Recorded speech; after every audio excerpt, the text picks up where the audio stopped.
I've been taking pictures when I was very young, I think. I don't remember what age. I started by painting and drawing. And for me, photography was a mean of drawing, and that's all. Immediate sketch, done with intuition, and you can't correct it. If you have to correct it, it's the next picture. But life is very fluid. Well, sometimes the pictures disappeared, and there's nothing you can do. You can't tell the person, oh, please smile again, do that gesture again. Life is once, forever. I'm not interested in documenting. Documenting is extremely dull, and journalism, I'm a very bad reporter and a photojournalist. Capa told me, when I had an exhibition at the Museum of Modern Art in 1946, he said, Henri, be very careful. You mustn't have a label of a surrealist photographer. All my training was surrealism. I still feel very close to the surrealist. But he said, if you're labeled as a surrealist photographer, you won't go any further, you won't have an assignment, and you're going to be like a hothouse plant. Just forget it, do whatever you like, but the label should be photojournalist. And Capa was extremely sound. So I never mentioned surrealism, that's my private affair. And what I want, what I'm looking for, that's my business. And I'm not a reporter, it's accidentally, it's on the side. If I go to a place, it's to try and have a picture which concretizes a situation, which in one glance says everything, and which has the strong relations of shapes, which for me is essential. For me, it's a visual pleasure. You know, it's a rhythm, the way the head falls here, this goes back. There's a rhyme between different elements. There's a square here, a rectangle, another rectangle. See, it's all these problems which I'm preoccupied with. The greatest joy for me is geometry. That means a structure. You can't go shooting for shapes, for patterns and all this, but it's a sensuous pleasure, an intellectual pleasure at the same time to have everything in the right place. It's a recognition of an order, which is in front of you. Like on this picture, the portrait of a grandmother and the little girl, it's all these relations of curves, of design, of lines. The difference between a good picture and a mediocre picture, it's a question of millimeters. A small, small difference, but it's essential. And if I take the picture from there, it's another arrangement of there. And it's very small moves I'm doing. I'm not jumping up and down. It's a relation between your nose, your eyes, the window behind. And that's my pleasure to establish these relations. And sometimes there's no picture. All right, there's no picture. Photojournalism. It's a way of noting. Well, some journalists are wonderful writers and others are just putting facts one after the other. And facts are not interesting. Facts are not interesting. It's a point of view on facts which is important. And in photography, it has the evocation. If you evoke, comment ça se dit, évoquer. I don't know, some photographs, it's like a Chekhov story or a Maupassant story. It's a quick thing and there's a whole world in it. Photographs I care for, it's a photograph that you can look more than 2 minutes, but it's extremely long. But a photograph you can look at over and over again, not many.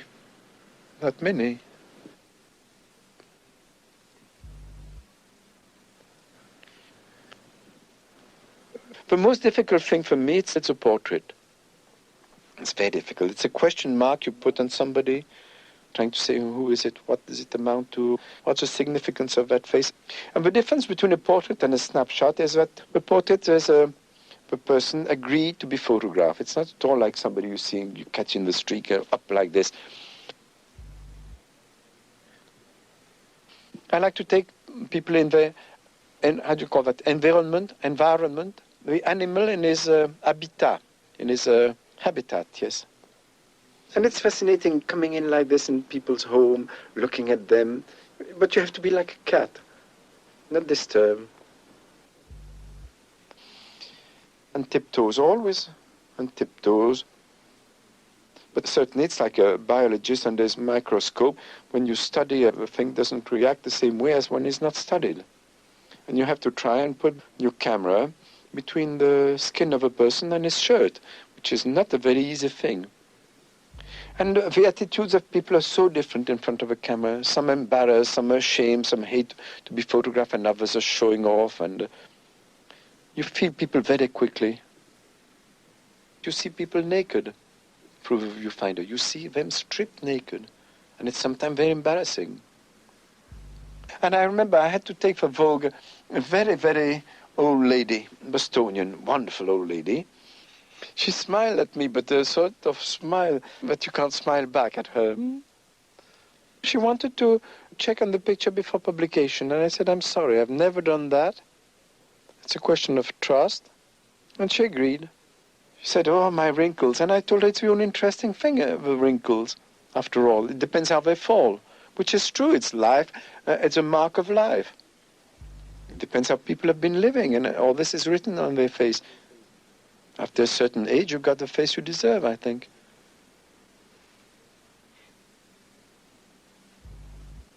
Usually, when taking a portrait, I feel like putting a few questions just to get a reaction of a person, talking as little as possible. But still, you must establish a contact of some sort. Whereas with Ezra Pound, I stood in front of him for maybe an hour and a half. In utter silence, we were looking at each other in the eyes, and I took maybe altogether one good photograph, 4 other possible, and 2 which were not interesting. It's about 6 pictures in an hour and a half, and no embarrassment whatsoever. Sometimes people ask how many pictures you take. Do you take many pictures a day? How is it? Well, there's no rule. Sometimes, like in this picture in Greece, well, I saw the frame of the whole thing, and I waited for somebody to pass. And I snapped 2 pictures. One was an Orthodox priest with his cylinder hat, and the little girl. Well, the little girl was exactly the thing in relation with the other shapes, whereas him, it was something clumsy. It was another conception. And sometimes there's not a second choice, because the people are gone. That's why it develops a great anxiety, this profession. Because you're always waiting, what's going to happen? What? It's what? Yes, like this. It's all the time. You're shooting, you say yes, maybe yes. But you shouldn't overshoot. It's like overeating, overdrinking. You have to eat, you have to drink, but over is too much. Because by the time you press, you arm the shutter once more, and maybe the picture was in between. It's a fraction of a second. It's an instinct. In photography, you've got to be quick. Like an animal on a prey. Like this, you grasp it and take it, and people don't notice that you've taken it. But it's a question of awareness. Everything in your body is there. That's beautiful. For me, it's a physical pleasure, photography. It doesn't take much brains. It doesn't take any brains. It takes sensitivity, a finger, and 2 legs. But it's beautiful when you feel that your body is working, that all like this, full of air and in contact with nature and so on. It's beautiful. Boom, got it. You see? I'm extremely impulsive, terribly. It's really a pain in the neck for my friends and family.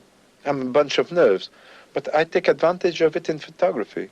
I never think. I act quick, like this, and you have to forget yourself. You have to be yourself, and you have to forget yourself, so that the image comes much stronger of what you want and what you see, if you get involved completely in what you're doing, and not thinking. Ideas are very dangerous. You must think all the time. But when you're photographing, you're not trying to push a point, to explain something, or prove something. You don't prove anything. It comes by itself.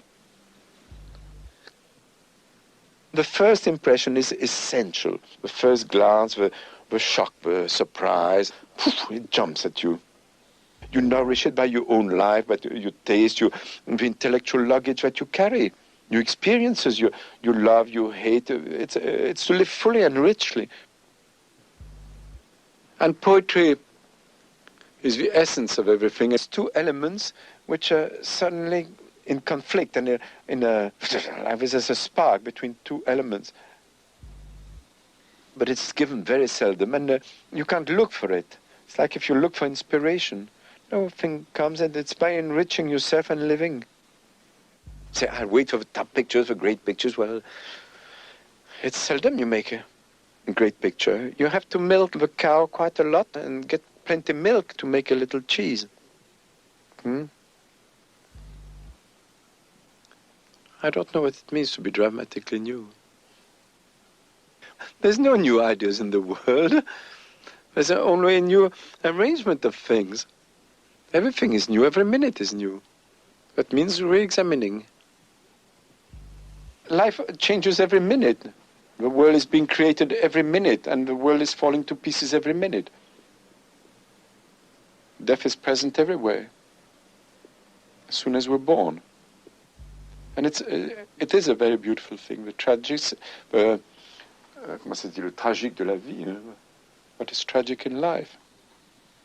Because there's always two poles, and one cannot exist without the other one. So these tensions I'm always moved by. This picture I like in a way. I was driving in Greece, in the mountains in the north. There was a child on the road.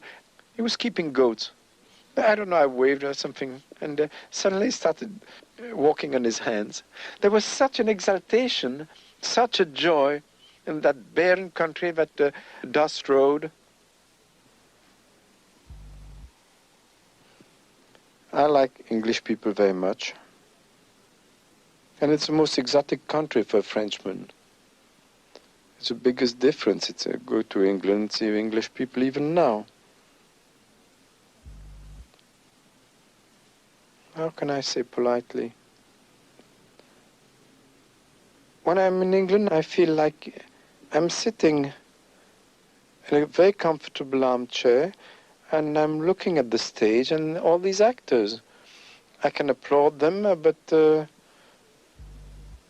I've got this set of rules, wonderful, but I'm not supposed to step in and jump on the stage and play with them. You see? It's like this. You look at the play, and you shouldn't applaud too loud, and I enjoyed it tremendously. I think everything is interesting if you're scratched, but at the same time you can't just photograph everything you see. There's some places where the pulse beats more than others.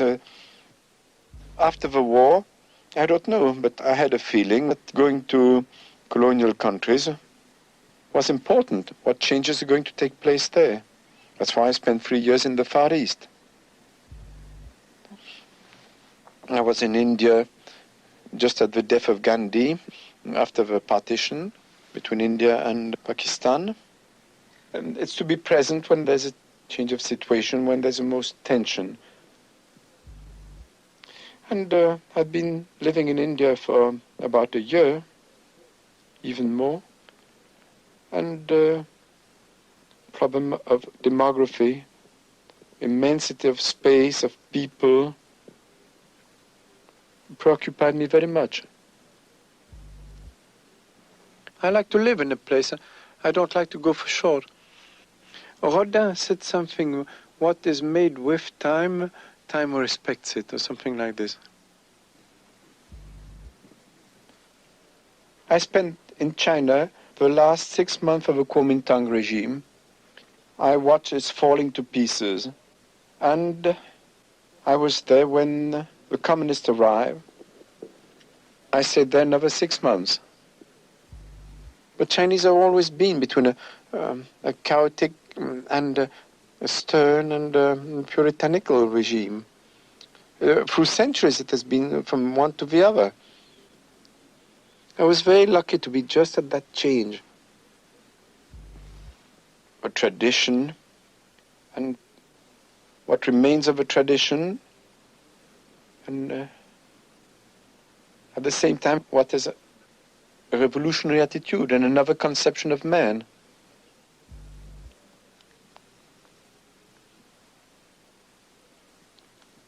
To interest people on faraway places, to shock them, to delight them, is not too difficult. But the most difficult thing is on your own country. You know too much.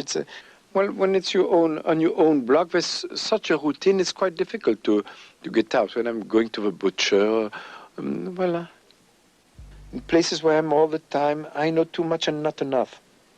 And to be lucid about it is the most difficult.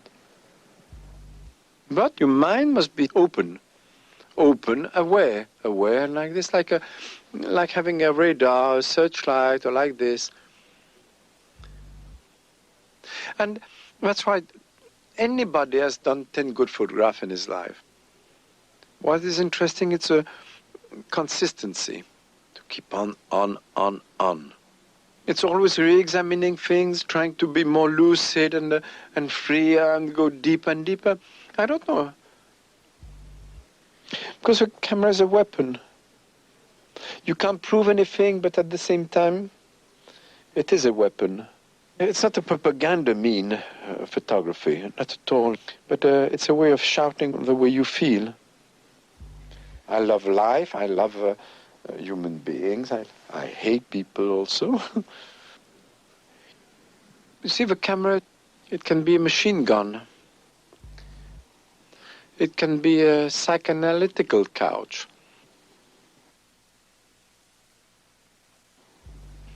It can be a warm kiss.